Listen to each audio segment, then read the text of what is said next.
Hello everyone. Today we have an essential topic for all of you: naming convention and comments in Python. These might seem like small details, but they play a significant role in making your code readable, understandable, and maintainable. So let's start.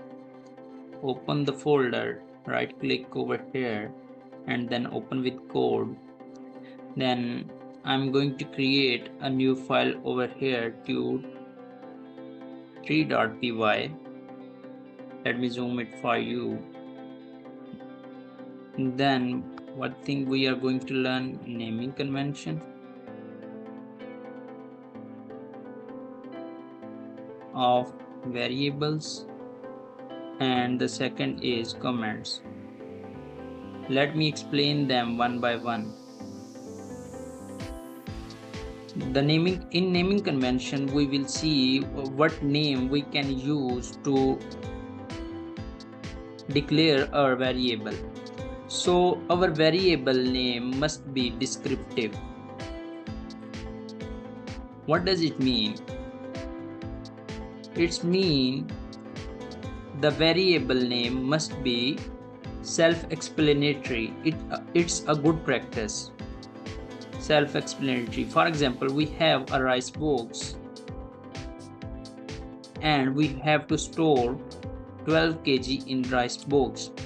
So it's a self-explanatory rice box and we stored 12 kg in rice box. So it's a self-explanatory. We have rice box and we have the quantity of rice in it, some quantity of rice in it. So we can't use abbreviation. So let's see what are allowed names. We can write underscore and then name of variables. This is allowed. And the second one is we can start with letter, any alphabetical letter. So what types of names are not allowed?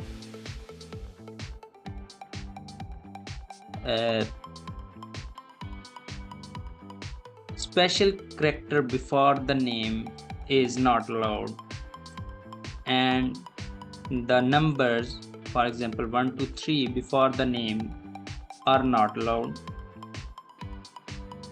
and the space between variable, for example rice space box, is not allowed. Let's see what are the comments. Basically, we use comments to explain our code.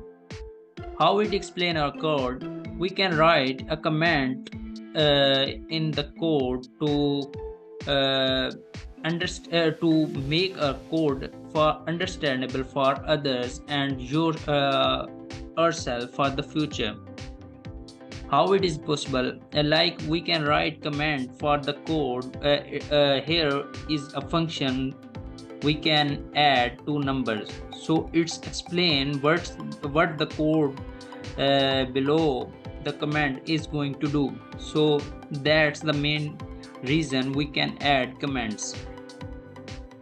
So there are two types of comments: single line comment.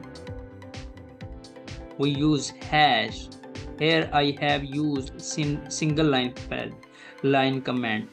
These comments are not readable by compiler, so compiler can't compile the comments. And the second is multiple line comment.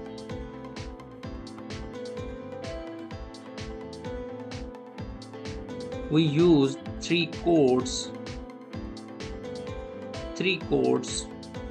for the multiple line comments. So let me show you here. 1 2 2 and 3.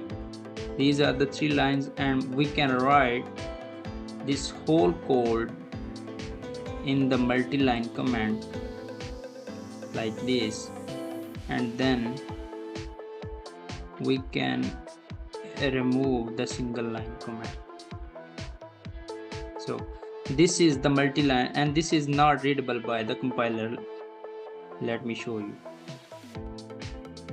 So there is no error, the code is running. So thank you so much for watching this video, and see you next time.